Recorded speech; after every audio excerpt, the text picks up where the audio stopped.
도이치 주가 조작은 자본시장법 위반 아닙니까? 제가 있었습니까? 아까 말씀드렸듯이 코바나 사건으로 영장을 청구를 했는데 그 안에 범죄 사실을 보면 도이치모터스 관련된 내용도 들어가 있었다고 제가 말씀드리는 겁니다. 그럼 피청구인 최재훈 답변하고 다른 겁니까? 범죄 사실에 자본시장법 아니, 위반이 다른 게 들어가 아니죠. 있었습니까? 형식적으로는 코바나 사건으로 영장을 청구했다니까요. 청구했는데 저희가 나중에 보니까 확인해 보니까 도이치 관련 내용도 들어가 있었더라. 그 내용을 설명드리는 겁니다. 도이치 관련된 내용이 자본시장법 위반 아닙니까? 자본시장법 위반 내용이 아까 제가 아까 말씀드렸지 않습니까?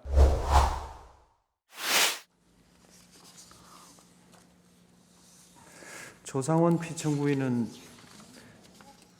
7항하고 9항은 좀 생략하면 어떨까요? 방문 조사하고 레드팀은 좀 설명이 된 거 아닌가요? 예, 그렇게 하겠습니다. 예.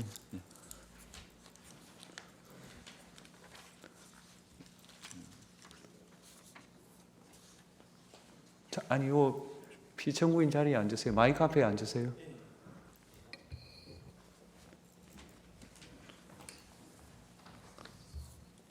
네, 하십시오.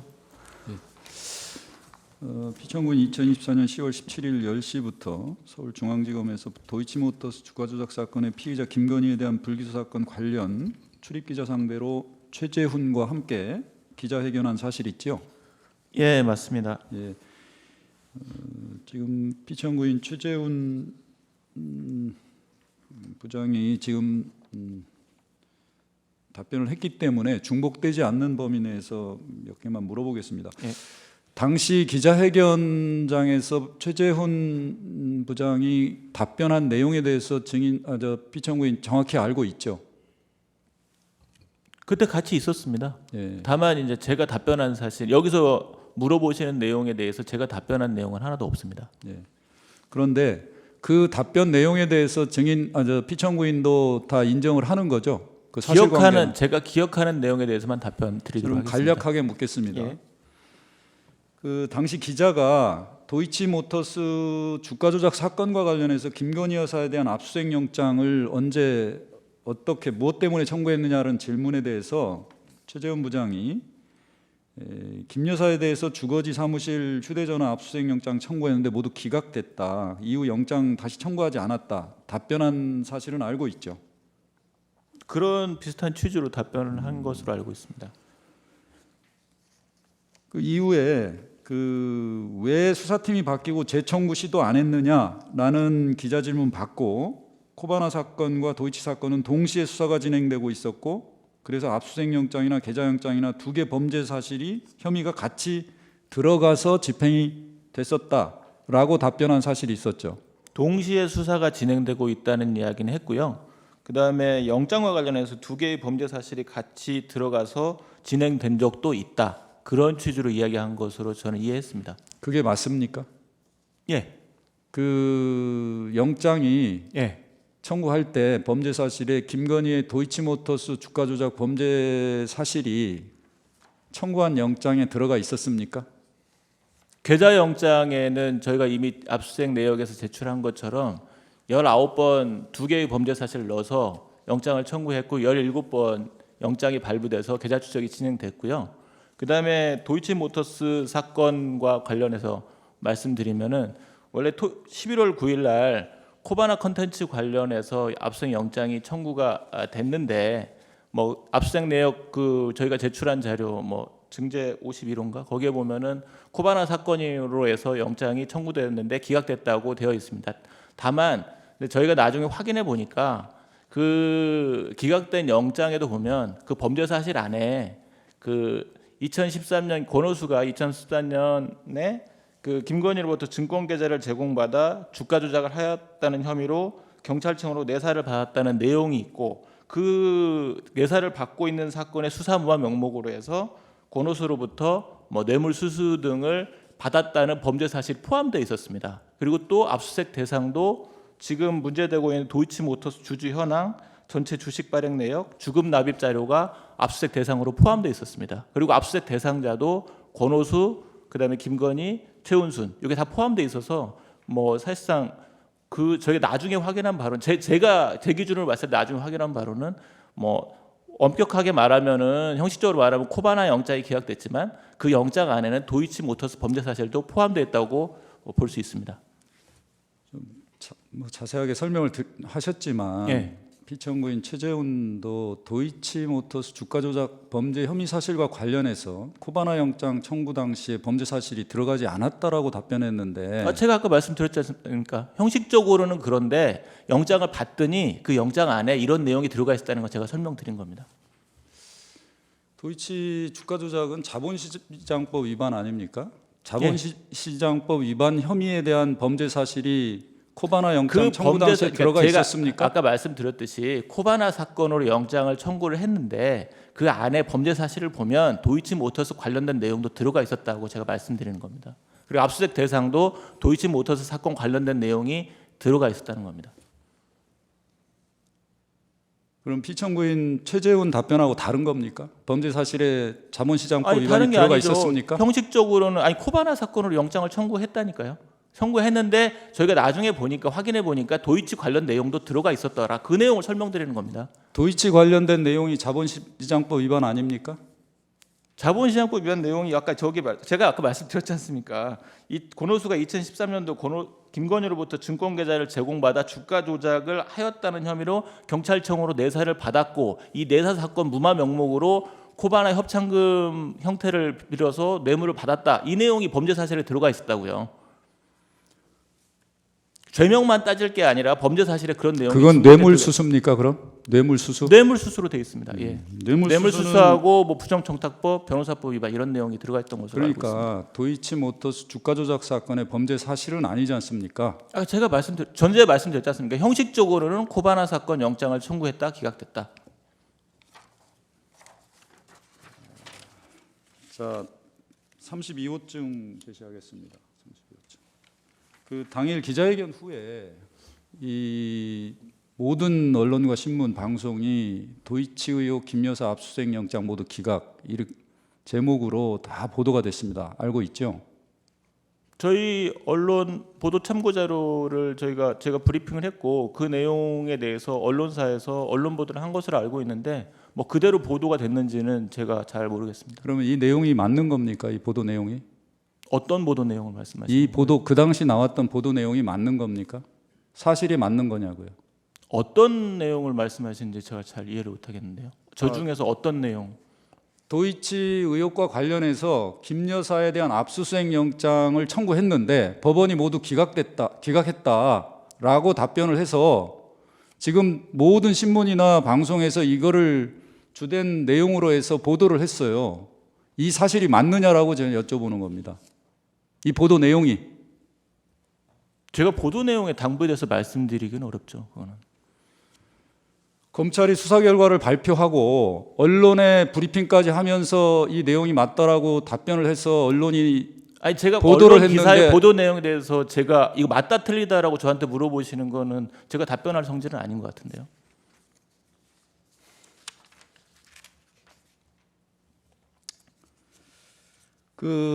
이 내용에 대해서 뭐 판단 안 해보셨습니까?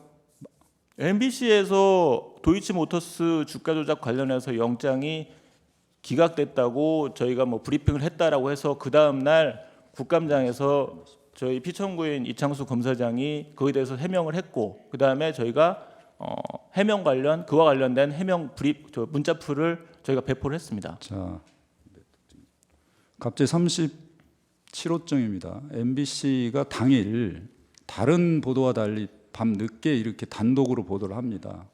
수사팀이 확인한 결과 도이치 관련해서는 영장 청구조차 안 했다.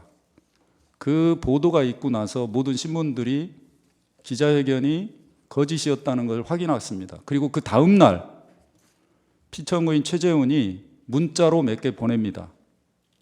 동시에 수사 진행됐고 범죄 사실이 같이 들어가 있었다라는 문자 내용이 그대로 다시 또 들어갑니다. 그게 맞습니까?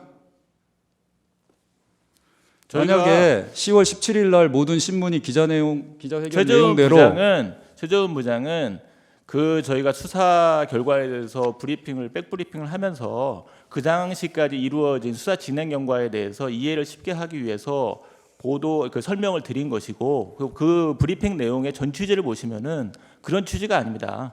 도이치모터스하고 코마나 컨텐츠 사건이 같이 수사가 진행이 됐었고 같이 이 범죄 사실로 해가지고 영장이 청구된 적도 있었다 이런 취지를 설명한 것이지 MBC 기자처럼 하나만 콕 집어가지고 이 부분만 잘못됐다 이렇게 주장하시면 안 되죠. 전 취지를 보셔야죠.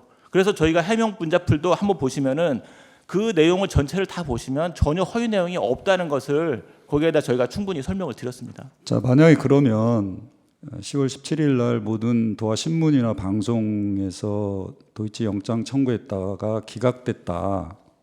기각됐다라는 보도가 나간 이후에 바로 반박이나 정정보도 청구를 했어야 되는 거 아닌가요? 서울중앙지검 그 다음날 차원에서? 그 다음날 국감장에서 설명을 드렸고 그 다음에 해명 문자풀 했지 않습니까? 그 시차가 그렇게 중요한 거예요?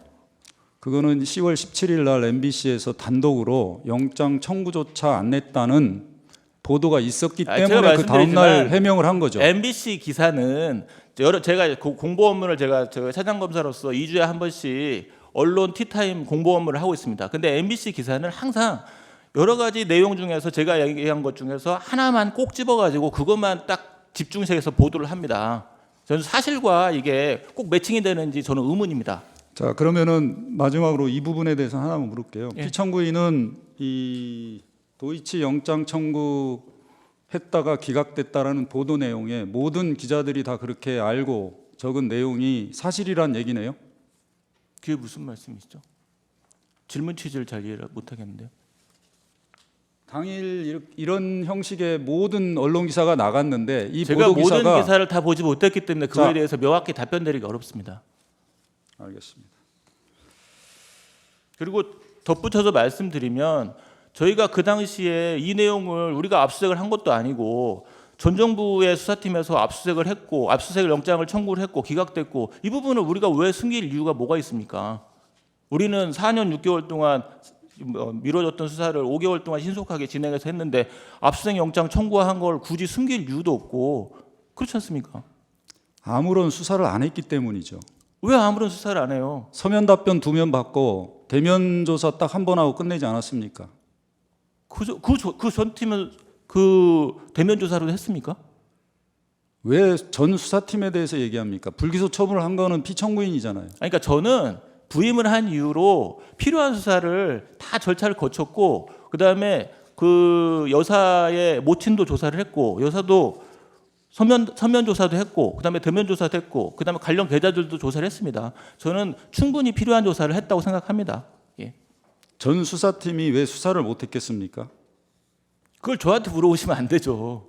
전 수사팀한테 물어보실 걸 저한테 물어보시면 안 되죠. 전 안 된다고 생각합니다. 수사팀 때 서울중앙지검장으로 있었고 검찰총장으로 배우자가 있었습니다. 그렇기 때문에 수사가 제대로 이루어지지 않았고요.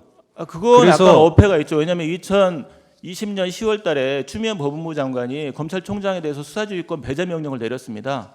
그럼 2020년 10월 달부터 얼마나 많은 시간이 지났습니까? 저희가 처분할 때까지 하면 4년의 시간이 지났어요. 그때까지 수사가 뭐 그거까지 그 이후에 수사가 안 된 걸 저희한테 탓하면 안 되죠. 2번 항목과 관련해서 간단히 묻겠습니다. 그 도이치모터스 주가 조작 공범 사건에 대한 수사 기록을 잘 검토하셨죠? 불기소 처분 전에. 예, 수사팀에서 잘 검토한 것으로 알고 있습니다. 피청구인도 수사팀의 일원 아닙니까? 저는 수사팀에서 검토를 해서 그 결과를 저희한테 보고를 하면은 저는 그 부분에 대해서 결재나 뭐 예를 들어서 지휘를 하는 입장입니다. 결재를 할 때는 수사 기록도 보고 수사팀 의견도 다 듣고 하는 거 아닙니까? 수사팀의 의견이 맞는지를 확인하지 않습니까? 제가 말씀드리면요, 제 4차장 업무를 하는데 부서가 7개가 있습니다. 7개의 반부패부 수사부서가 3개고 공정거래조사부, 강력부, 범죄수익 환수부, 그다음에 특별공판부 7개 부서가 있는데 모든 사건을 다 제가 기록까지 검토하면서 수사주의를 하기에는 상당히 어려운 현실입니다. 그 점을 좀 이해해 주셨으면 좋겠습니다. 그럼 뭐 기록에 대해서 자세히 모르면서 결재를 했다는 겁니까? 자세히 모르면서 어떻게 결재를 하겠습니까? 수사팀 믿고 결재를 하는 거죠. 수사팀을 믿고 결재를 했다. 그 도이치모터스 주가 조작 사건은 2013년경에 그 경찰 내사가 있었다가 그해 10월에 내사 종결되었던 사건이죠. 내사가 있었다는 건 알지만 아까 제가 말씀드렸듯이 코바나 컨텐츠 범죄 사실에 그 내용이 들어가 있어서 내사 사실이 있다는 건 내사를 했다는 걸 알고 있지만 종결되었는지 여부까지는 제가 알지 못합니다. 그 도이치모터스 수사 기록을 보면 그 2020년 11월 24일 경에야 고발장과 진술조서 사본이 첨부됩니다. 수사 보고됩니다. 그리고 실제로 관련자들에 대한 압수수색 계좌에 대한 압수수색 영장은 2021년 9월 6일에 되고요. 가장 중요한 1차 주포라는 이정필에 대한 피의자 조사가 2021년 9월 7일에 되고 주법인 권오수가 2021년 11월 2일에 신문이 있었고 12월 3일 검찰이 권오수 등을 기소하게 됩니다. 그런데 2020년 11월 9일 코바나 사건으로 영장을 청구할 당시에 김건희에 대해서 도이치모터스 주가 조작 범죄 사실로 영장 청구가 가능합니까? 잘 이해가 안 가는데 어떤 말씀이십니까 그게? 사망 묻겠습니다. 위 기자회견에서 피청구인은 계좌주, 즉 전주 중에 압수영장 청구한 사람은 없다라고 답변한 사실이 있었죠. 제가요? 최재훈 예. 당시 부장검사가 계좌주에 대해서 영장을 청구한 사실은 없다고 답변한 것으로 알고 있습니다. 그건 맞습니까? 사실입니까? 예.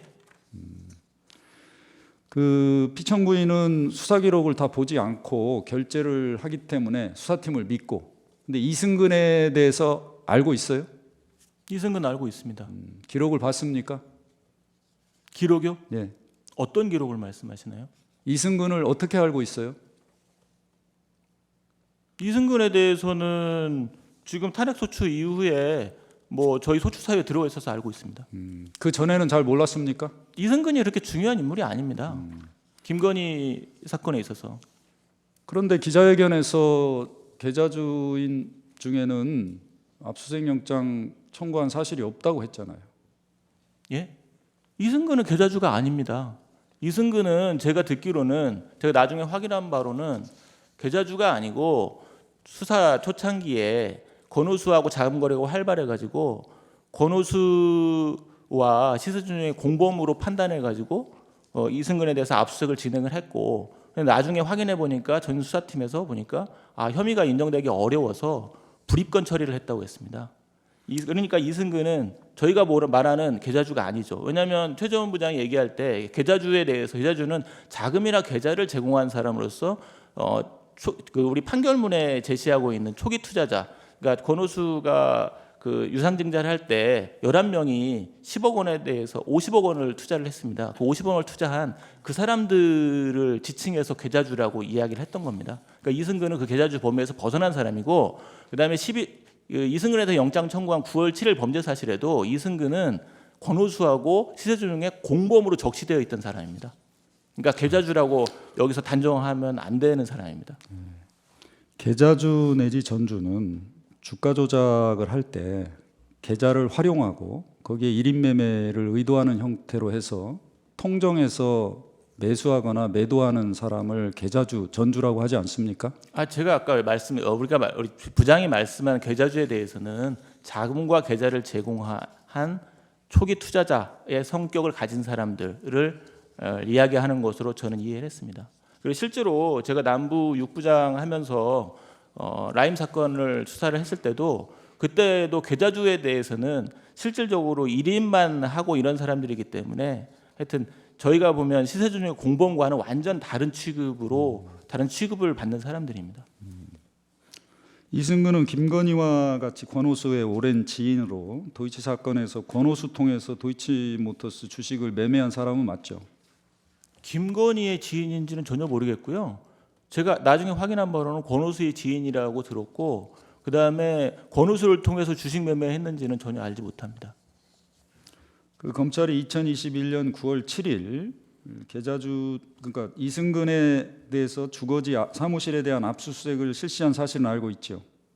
나중에 이 소추가 된 이후로 알게 됐습니다. 결국 계좌주에 대해서 압수수색 영장이 청구되지 않았다라는 점은 사실이 아니죠. 아니요. 계좌주에서 영장을 청구하지 않았습니다. 이승근은 제가 계좌주가 아니라 처음에 공동정범으로 분류됐던 사람이라고 명확히 말씀드립니다. 2024년 10월 17일 도이치모터스 주가 조작 사건 피의자 김건희에 대한 불기소 결정에 대한 보도자료 작성해서 배포한 사실이 있죠. 보도 자료가 아니라 보도 참고 네, 자료라고 명확히 알겠습니다. 말씀드립니다. 제목이 보도 참고 자료라고 되어 있고요. 그다음에 보도 참고 자료는 보도 자료와 달리 그 문서 작성자도 없고 그다음에 우리 거의 검찰 게시판에 게시도 되어 있지 않습니다. 그렇기 때문에 그리고 언론의 보도의 편의를 위해서 저희가 참고적으로 제공하는 자료입니다. 그럼 공적인 문서가 아닙니까? 뭐 보도 공적인 참고 자료는? 문서라고 볼지 여부는 약간의 다툼의 여지가 있을 수 있다고 봅니다. 그러니까 뭐 공적으로 신뢰하거나 할 수 있는 게 아니라는 겁니까? 신뢰할 수 없다는 얘기는 아니고 일단 문서라는 건 작성자가 되게 중요한데 작성자 자체가 없고 보도자료화에 비해서는 훨씬 더 취급 정도가 낮다는 그 정도의 말씀을 드리겠습니다. 4-3항 묻겠습니다. 권오수는 2022년 10월 28일 1심 법정에서 증인으로 출석해서 김건희는 내가 팔라고 한다고 팔고 말고 할 사람이 아니다 이렇게 증언한 사실이 있는데 이거 알고 있어요? 그건 뭐 소추 사유를 보고서 알았습니다. 그리고 그 전에도 김건희가 아니 권오수가 자신의 범행을 부인한다는 이야기는 뭐 수사팀 보고를 받았고 뭐 그건 확인했습니다. 실제로 그 불기소 결정에도 그런 내용이 나오는 것으로 알고 있고요. 예. 피청구인이 말하는 보도자료 그 참고자료 보도 예. 참고자료 5면에는 이 불기소 처분의 정당성을 설명하는 자료로서 이렇게 해놔요.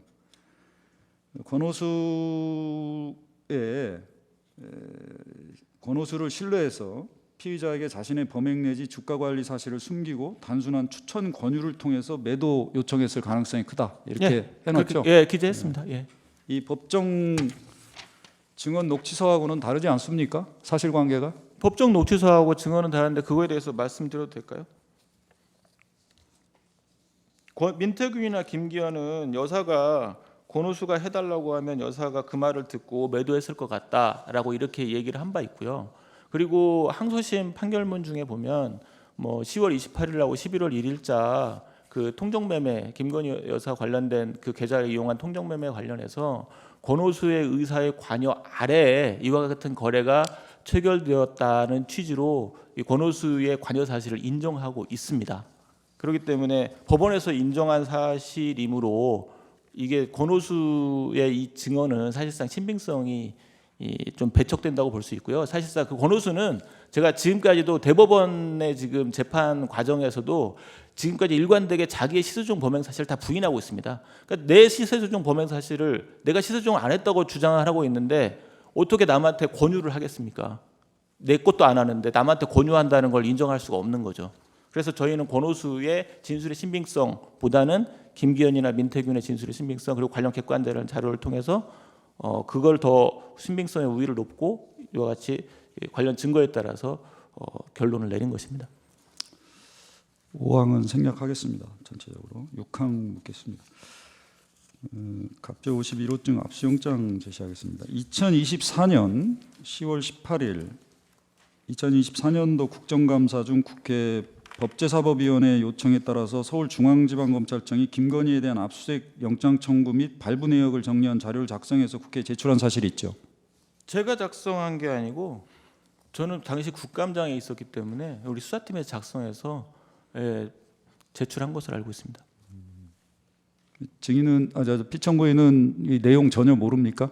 내용은 알죠. 근데 제가 작성한 건 아니라는 거죠. 제가 왜냐하면 국감장에 있었기 때문에 제가 이거는 그 중앙지검에서 작성해서 국정감사장에 제출한 거라 제가 그 내용에 대해서 이걸 이렇게 작성하라 저렇게 작성하라 할 수는 없는 거죠.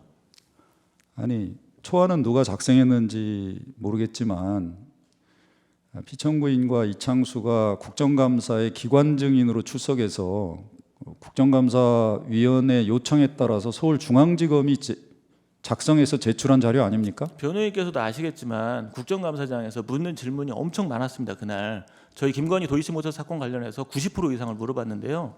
압수수색 내역을 작성해서 내라고 해서 저희가 그러면은 수사팀에다 연락을 해서 압수수색 내역을 정리해서 제출해라라고 얘기했고, 그리고 그 내용을 보고서 압수수색 내역이 작성이 됐네 하면서 제출을 하는 것이지, 제가 일일이 하나하나 이거는 이렇고 저거는 저렇고, 특히 지금 질문 사항 중에 뭐 이승근이 뭐 공범이냐 관계자냐 이런 것까지 제가 다 알면서 그걸 제출하겠습니까? 현실적으로 한번 생각을 해보십시오.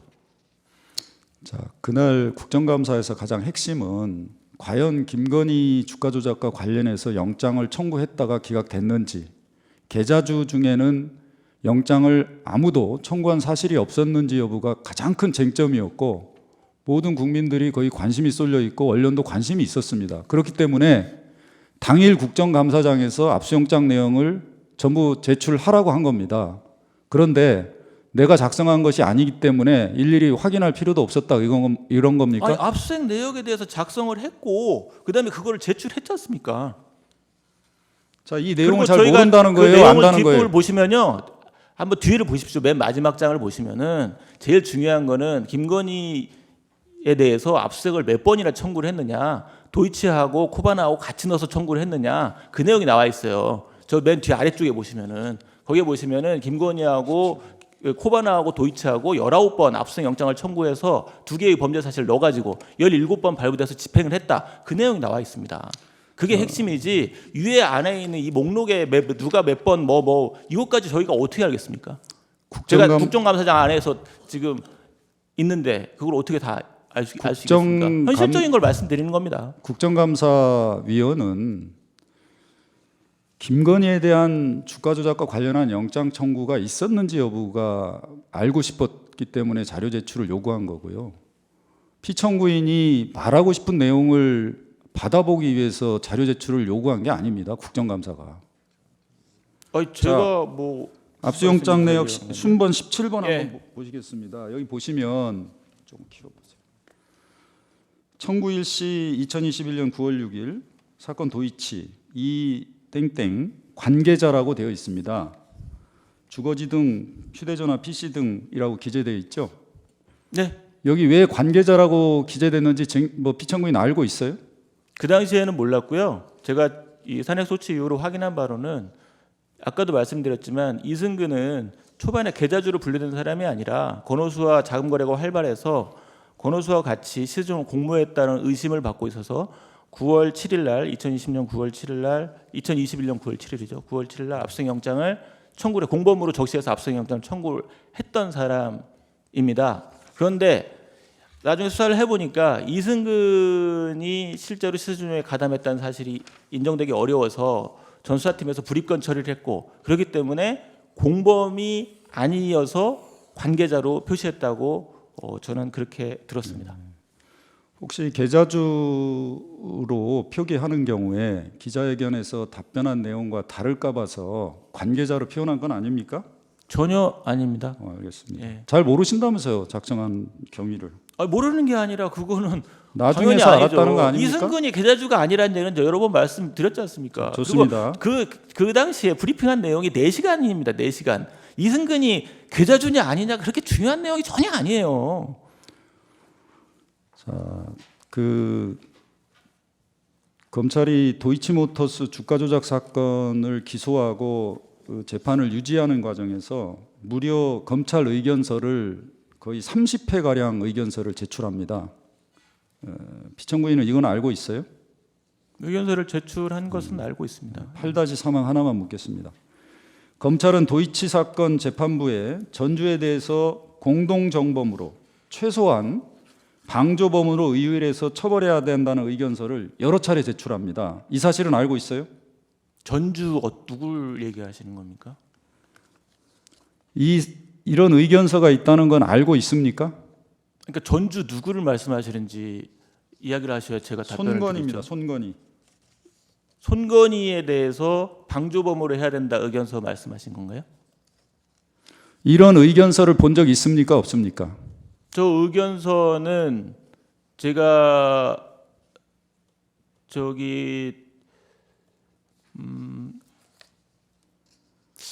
의견서를 받는지 명확히 기억은 나지 않습니다. 알겠습니다. 예. 2024년 9월 12일 도이치 사건 공범에 대한 항소심 선고가 있었고 당시 1심에서 무죄가 선고되었던 계좌주 전주 손건희에 대해서 유죄가 선고됐죠. 예, 그렇지만 질문을 명확하게 하셔야죠. 왜냐하면 전주 손건희가 아니고 손건희는 1심에서 시세조정 공동정범으로 기소된 사람이고요. 1심에서 그런데 결국 무죄가 선고됐고 항소심에서도 원 공소 사실은 그대로 유지를 했습니다. 그리고 거기에 이제 손건희에 대해서 방조범으로서 다시 예비적 공소 사실을 추가한 겁니다. 그리고 항소심 재판부도 공동정범으로서 무죄를 선고했고 항소심에서 방조범으로 유죄를 선고했던 사안입니다. 그리고 제가 그 당시 브리핑 내용을 보시면 맨 뒤쪽 보도 참고 자료 맨 뒤쪽에 보면 손건희와 김건희와 어떻게 다른지 그리고 김건희와 다른 시세조정 방조범 사이가 어떻게 다른지 다 설명을 해놨습니다. 그걸 한번 참조해 보시면 충분히 왜 그런 결론을 내렸는지 납득이 가실 겁니다. 자, 딱 하나만 그럼 질문하겠습니다. 자, 손건희에 대해서 1심에서 무죄가 선고되자 대통령실에서 봐라. 계좌주이자 전주에 대해서는 혐의가 없이 무죄가 선고된다. 그렇기 때문에 수사가 정당하다라고 발표를 했습니다. 2심 항소심에서 손건희에 대해서 유죄가 선고된 이후 법리적인 검토를 최소한 검찰은 했어야 되는 거 아닌가요? 예, 충분히 판결문을 검토를 했고 관련 내용을 다 검토했고 그래서 저희가 불기소 처분 후에 보도 참고 자료에 김건희와 손건희와 다른 점에 대해서 상세하게 설명을 드렸고 이렇기 때문에 기소하기 어렵다라고 판단을 한 내용을 참고 자료에 다 언급을 했습니다. 이상 마치겠습니다. 네. 하실 거 있나요? 더 질문할 거 없으면은 예, 종결하겠습니다.